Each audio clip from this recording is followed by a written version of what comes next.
नाज़रीन, सुल्तानकोट भरिसां हथियार बंदन चोरीअ जा पेरा खणी ईंदड़ भाॻियनि ते फायरिंग करे हिकु ॼणे खे क़तल करे छॾियो। ॻोठाणनि क़ौमी शाहरा ते लाश रखी धरणो हयो। वधीक तफ़सील ॿुधाए रहियो आहे इसरार चांडियो।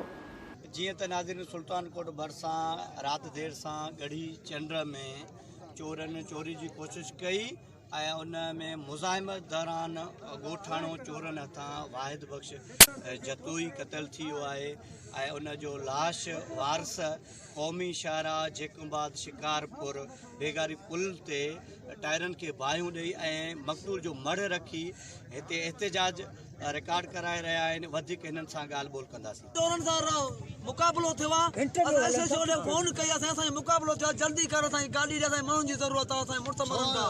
त सूबेदार मुंशी चयो त साहिब चए थो इहो मुंहिंजी हद न आहे, असांजे मुड़ुस मरनि था। पुलिस जी गाॾी अची 40 कमनि खां पोइ असांजी गाॾी अची पुलिस सूबेदार मोटराई आहे। इन असांजे खून जो ज़िम्मेदार सूबेदार आहे। पुलिस असां कंहिं बि कंहिं था हुनखे चोर माण्हू थी करे जेको जंहिंखे लिकणु खपंदो हो उहो सरेआम असांजो मुड़ुस मारी। इन में इहो साबित थिए थो त माना पाकिस्तान में कानून न आहे। कोई झेड़ो पहुची वियो, असांखे मुंहुं मारी थी मुठियुनि ते असां झेड़ो पियो आहे। जंहिंमें मां हुकूमत खे मां इतला ॾिनमि, सूबेदार मुंहिंजा फ़ोन न कयूं, 100 फ़ोन कयूं, मां त न कई। हाणे त बि अटेक मूंखे न कई अथई।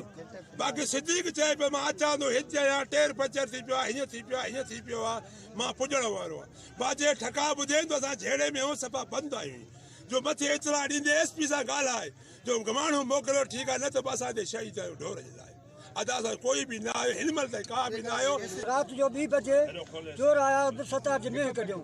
उनके लाइ सभी बिरादरी उथी पई, ॻोठाणा उथी पिया, फेरो खयूं, सिधो जागन ते ॾियूं दीनपुर वटि।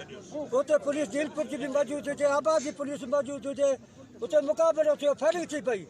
फायरिंग में पुलिस भॼी हली वई, असांखे बि हिननि खे छॾे अकेलो पुलिस भॼी हली वई।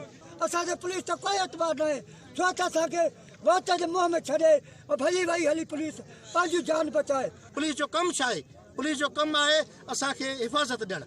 हिफ़ाज़त असांखे नथा ॾेई सघनि त पोइ पंहिंजी चौकियूं ख़तमु कनि न, पंहिंजा थाणा ख़तमु कनि, पोइ पंहिंजे छो था पोस्टां वठनि? जेकॾहिं एहलियत में नाइल आहिनि न, जॾहिं एहलियत में हुजनि, जेको एहलियत में हूंदो आहे त उहो पंहिंजो कंट्रोल कंदो आहे।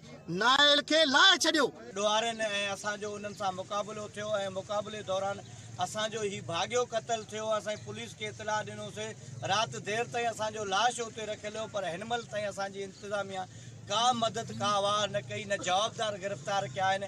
हिननि जो इहो बि मुतालबो आहे जेसिताईं असांजा जवाबदार गिरफ़्तार हुकूमत न कंदी तेसिताईं असां हिन क़ौमी शाहरा ते मक़तूल जो लाश रखी धरणो हणंदासीं ऐं असांजो ही धरणो जारी रहंदो जेसिताईं जवाबदार गिरफ़्तार न थींदा। इसरार चांडियो, KTN न्यूज़। नाज़रीन, गाजी ख़बर लिंक रोड हंधा हंधा टुटल हुजण